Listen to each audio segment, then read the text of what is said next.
Coach, obviously not the way you wanted to end things, but again, that second group continues to give you a chance when you get them out there and they get rolling. It's been consistent all season long, which I like the way they went about it. Well, we had some adversity, and we got down in the first, got down in the third, and found a way to just take it a possession at a time, and that's how you develop some persistence and grit. Is just keep on going at it. This is not an easy league. This association is tough, particularly on the road, and things don't happen how you always want it to, but there are things you can control, your effort, your body language during tough times, and staying connected, staying together, playing hard, and that group did. And we were able to inch our way back into the game, and pretty much you have to play perfectly offensively when you're dealing with Kyrie Irving on the other end. It seemed like he made every single play, even when we were trying to get the ball out of his hands. He was just brilliant there at the end. On top of that, he contributed to almost half of your turnovers. You had 8 steals. Yeah. I looked down at it. Yeah, and the big one at the end when we had it there to 6, and looked like we had a numbers advantage. And Justice usually is a locomotive. I'll have to see the replay how he even got a hand on that one. But that's what great players do, and that's why this would have required a better game from us. That formula of 20 turnovers for 28 points, that felt like October and November for our ball club, and we have to own that, get better with that.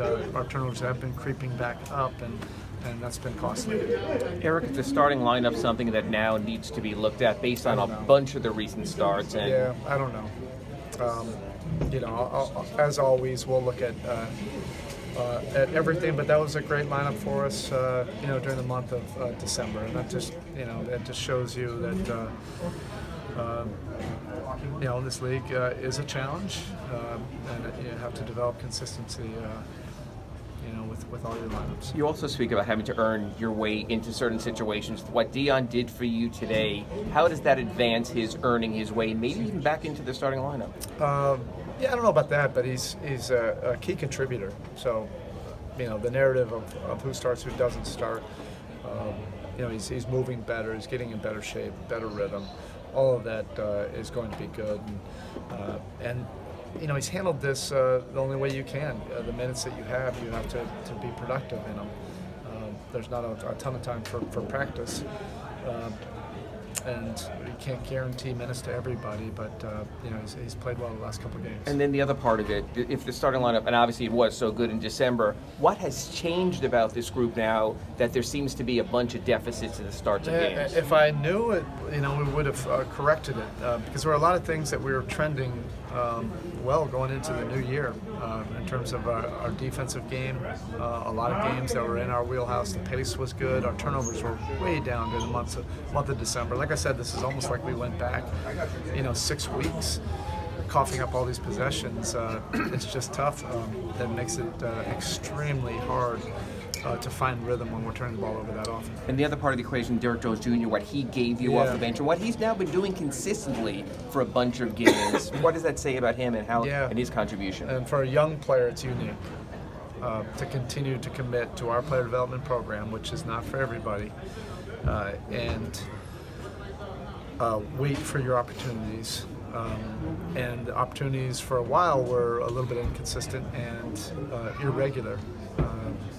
But to make an impression on those minutes, and you keep on putting those impressions in the bank, the coaching staff notices, your teammates notice, you start to develop more trust, and then it becomes tough to take you out, and that's where he's getting right now.